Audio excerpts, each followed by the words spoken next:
नमस्कार साथियों, कैसे हैं आप सभी? आशा करता हूँ आप सभी लोग अच्छे होंगे। पब्लिक कैरियर यूट्यूब चैनल की तरफ से मैं विनोद आप लोगों का मोस्ट वेलकम करता हूँ। दोस्तों यूपीएसआई के लिए एक और उपयोगी वीडियो रहेगी दोस्तों, मूल विधि से रिलेटेड। और टॉपिक रहेगा आयकर अधिनियम 1961 यानी इनकम टैक्स एक्ट 1961, आयकर अधिनियम 1961। तो जितने भी इंपॉर्टेंट क्वेश्चन आयकर अधिनियम 1961 से बनते हैं, बिल्कुल आज की इस वीडियो में क्लियर करा दिए जाएंगे। थोड़ा सा मैं आप लोगों को पहले इसके बारे में थोड़ा सा बता दूं।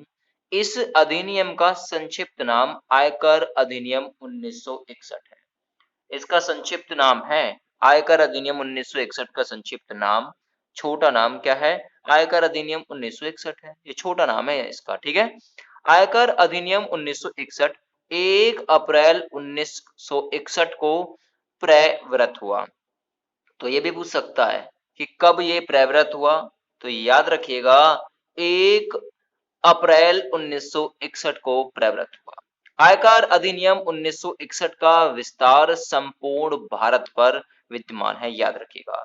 आयकर अधिनियम दोस्तों, आयकर अधिनियम में विभिन्न शब्दों को परिभाषित किया गया है। इसमें कुछ महत्वपूर्ण परिभाषाएं दी गई हैं, जैसे कि कृषि आय धारा 2, निर्धारित निर्धारित धारा 2, 2 का भी भाग 7, आयकर की औसत दर धारा 2 उसका भी भाग 10 और आस्ती समूह धारा 2 उसका भाग 11।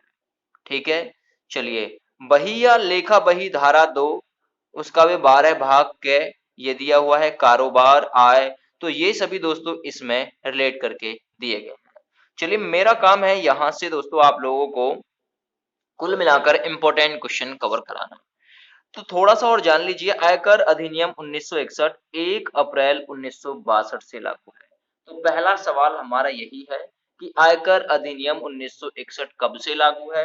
तो 1 अप्रैल 1962 से ये लागू है। आयकर अधिनियम का विस्तार संपूर्ण भारत वर्ष पर है, ये तो आप लोग जानते हैं। आयकर अधिनियम में कुल 23 अध्याय हैं, याद रखिएगा, कुल 23 अध्याय और 298 धाराएं हैं।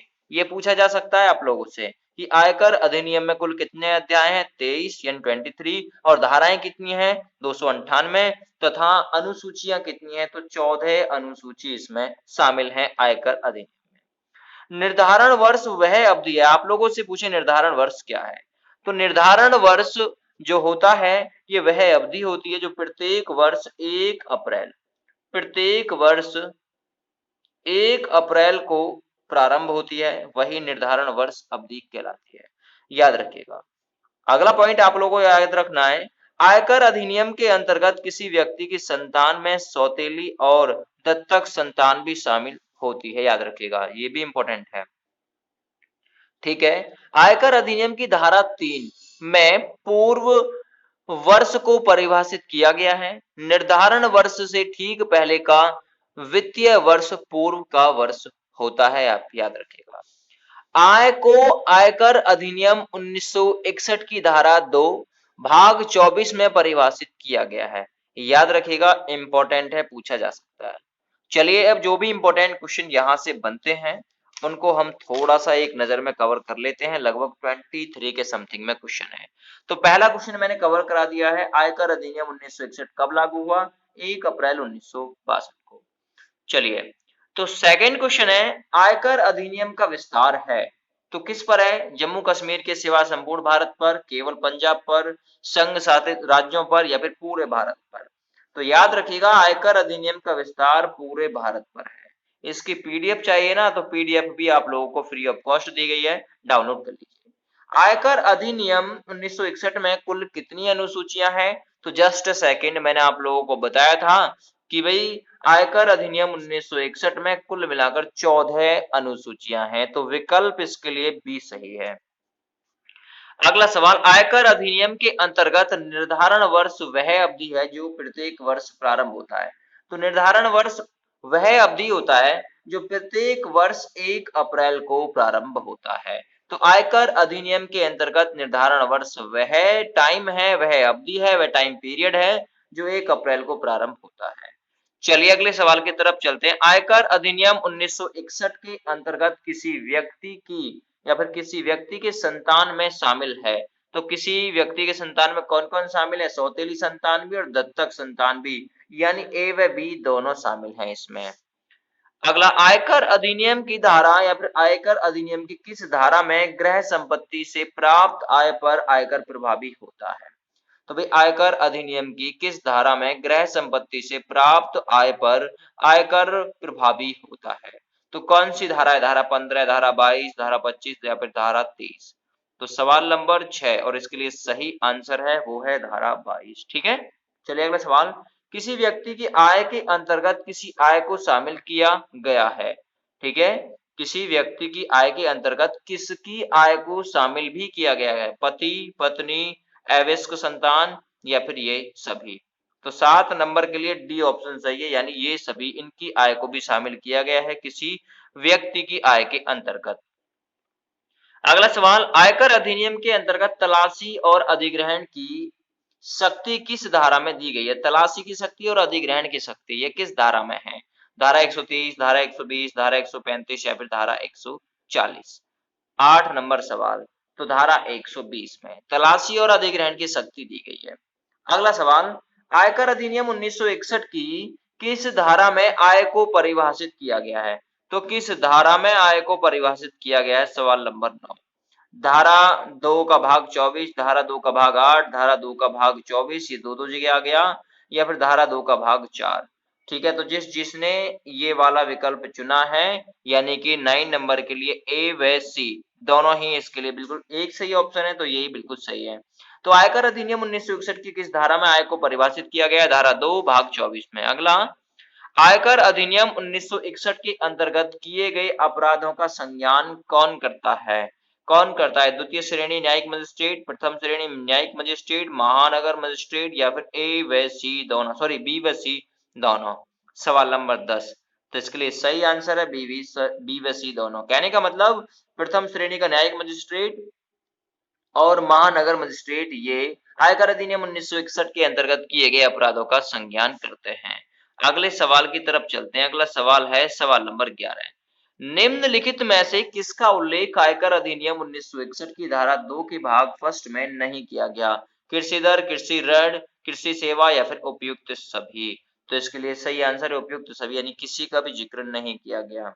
नेक्स्ट, सर्वोत्तम निर्णय कर निर्धारण के विरुद्ध उपचार का उल्लेख आयकर अधिनियम की किस धारा में किया गया है? ठीक है, उपचार का उल्लेख आयकर अधिनियम की किस धारा में किया गया है? धारा 244 या फिर धारा 240, धारा 246 क, धारा 250 या फिर धारा 213? सवाल नंबर 12 इसके लिए सही आंसर है धारा 246 क। अगला सवाल, आयकर अधिनियम 1961 के किस अध्याय के अंतर्गत रिबेट संबंधी राहत प्रदान की गई है? तो आयकर अधिनियम 1961 के किस धारा के अंतर्गत रिबेट संबंधी राहत प्रदान की गई है? सवाल नंबर 13। तो ये अध्याय 8 में प्रदान की गई है। सवाल नंबर 14, आयकर अधिनियम 1961 के अंतर्गत पुनर्वास मोक के रूप में कितनी राशि की कटौती मान्य है? तो कितनी राशि की कटौती मान्य है? 60% राशि की कटौती मान्य है, याद रखिएगा। धारा 35 के अनुसार कौशल विकास परियोजना संबंधी व्यय के लिए कितनी कटौती की जा सकती है? तो कितनी कटौती की जा सकती है? तो व्यय का 1.5 गुना की जा सकती है, यानी व्यय का 1.5 गुना कर सकते हैं। अगला सवाल, आयकर आयुक्त आयकर संबंधी किसी मामले को किसे सौंपता है? तो किसे सौंपता है आयकर संबंधी किसी मामले को? सवाल नंबर है 16। तो अधीनस्थ अधिकारी को सौंपता है, विकल्प इसके लिए डी सही रहेगा। ठीक है, चलिए, आयकर अधिनियम 1961 की किस धारा के अंतर्गत खोज एवं साक्ष्य के प्रस्तुतिकरण का प्रावधान किया गया है? खोज एवं साक्ष्य के प्रस्तुतिकरण का प्रावधान धारा 131 में किया गया है। अगले सवाल की तरफ चलते हैं। आयकर अधिनियम के अंतर्गत 5 लाख से अधिक मूल्य की स्थावर संपत्ति का अंतरण किए जाने से कितने दिन पूर्व अंतरक एवं अंतरित में करार किया जाना चाहिए? तो कितना टाइम, यानी 4 माह के अंतर, 4 माह के अंदर ऐसा हो जाना चाहिए। ठीक है, अगला, किसी व्यक्ति के पूर्ववर्ती वर्ष की कुल आय जोड़ने में कौन सी आय शामिल नहीं होती? तो उसकी कौन सी आय शामिल नहीं होती? तो उसकी कृषि आय शामिल नहीं होती। डी विकल्प ठीक है। किसी न्यास या संस्था के पंजीकरण के लिए किसके समक्ष आवेदन किया जाता है? तो किसी न्यास या संस्था के पंजीकरण के लिए किसके समक्ष आवेदन किया जाता है? तो प्रधान आयुक्त के समक्ष आवेदन किया जाता है। अधिनियम की धारा 17 में वर्णित है। तो अधिनियम की धारा 17 में क्या वर्णित है? सवाल नंबर 22। तो उसमें वेतन भी, परिलब्धि भी, वेतन भी, ये सभी यानी उपयुक्त सभी वर्णित हैं। आयकर अधिनियम 1961 के अंतर्गत पुनरीक्षण की परिसीमा अवधि है। तो पुनरीक्षण की परिसीमा अवधि कितनी है? सवाल नंबर 23।